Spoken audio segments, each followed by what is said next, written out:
Le FBI et Apple, et finalement, Grégoire, le FBI n'a pas attendu l'autorisation d'Apple pour débloquer, pour décrypter le fameux iPhone d'un des deux attaquants. Eh ben, tout de suite d'ailleurs les commentaires de Grégory Volokin qui est avec nous en duplex depuis New York, le président de Mescart Financial Services. Bonjour Grégory. Bonjour Grégoire. On a retrouvé nos 6 heures de décalage traditionnel avec la côte est des États-Unis, donc on n'a pas encore l'ouverture de Wall Street. Un mot de l'affaire Apple FBI, c'est vrai que une bonne nouvelle pour Apple, c'est qu'ils n'ont pas été obligés de céder face à la justice et à la police américaine. C'était vraiment une ligne rouge qu'ils avaient édictée. En revanche, on a la preuve qu'on peut craquer des iPhones sans l'aide d'Apple aujourd'hui. Oui, mais alors pour cela, vous avez besoin de l'aide d'une compagnie israélienne qui est la leader au monde dans ce genre d'activité. Vous avez besoin de 3 mois, vous avez besoin du FBI, tout ça pour réussir à ouvrir un téléphone. Donc je ne pense pas que ça va mettre beaucoup d'inquiétude sur les détenteurs d'iPhone par rapport à la protection de leurs données.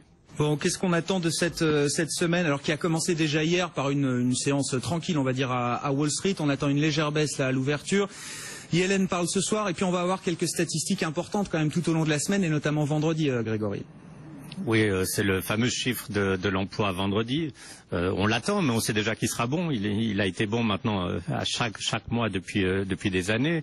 Je dirais ce qui est assez intéressant, c'est de voir aussi ce matin le Case-Shiller, c'est l'indice des prix dans l'immobilier. Il est en hausse de 5,7% sur une année. Mais surtout, ce qui est intéressant, c'est que sur 20 villes américaines, ces 20 villes elles-mêmes ont des prix en hausse. Donc ça veut dire quoi? Ça veut dire qu'en fait, il y a quand même une bonne souche de confiance dans l'économie ici pour que les prix de l'immobilier montent. Quand le bâtiment va, tout va, on dit. Donc je dirais c'est un peu des signaux.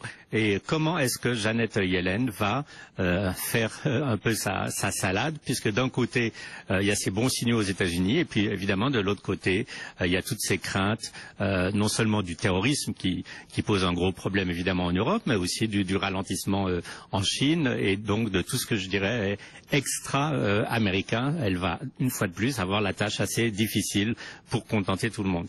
Bon, et puis un mot quand même du côté des entreprises, là, de l'avenir de Yahoo. Ça fait un moment qu'on s'interroge sur l'avenir de Yahoo. On devrait bientôt être fixé sur, en tout cas, les prétendants, les entreprises qui s'intéressent aux différents actifs que Yahoo pourrait être amené à céder. Oui, il y a plusieurs choses intéressantes dans cette histoire. D'abord, c'est qu'on entend qu'il y a 40 compagnies qui ont démontré de l'intérêt auprès de Yahoo. Donc, parmi ces 40 compagnies, elles ont jusqu'au 11 avril pour déposer une offre et une demande raisonnable et sérieuse pour pouvoir consulter plus de documents financiers. Quels sont les principaux intéressés? On parle beaucoup de Verizon, on parle de Interactive, on parle beaucoup de Microsoft aussi. Donc il risque d'y avoir parmi ces 40 compagnies des gros poids lourds qui pourraient être intéressés par les activités Internet de Yahoo ici aux États-Unis, mais aussi par Yahoo Japan, qui est une grosse participation de Yahoo et qui vaut dans les 7 milliards de dollars. Bon, on aura peut-être une liste un peu plus précise et détaillée, et puis plus réduite aussi, surtout à partir du 11 avril. Merci beaucoup Grégory. Grégory Volokin, président de Mescart Financial Services à New York. 15h10, quelques mots encore pour compléter ce journal, Pauline. En France tout d'abord, où le projet de loi travail arrive à l'Assemblée nationale. Oui, la ministre du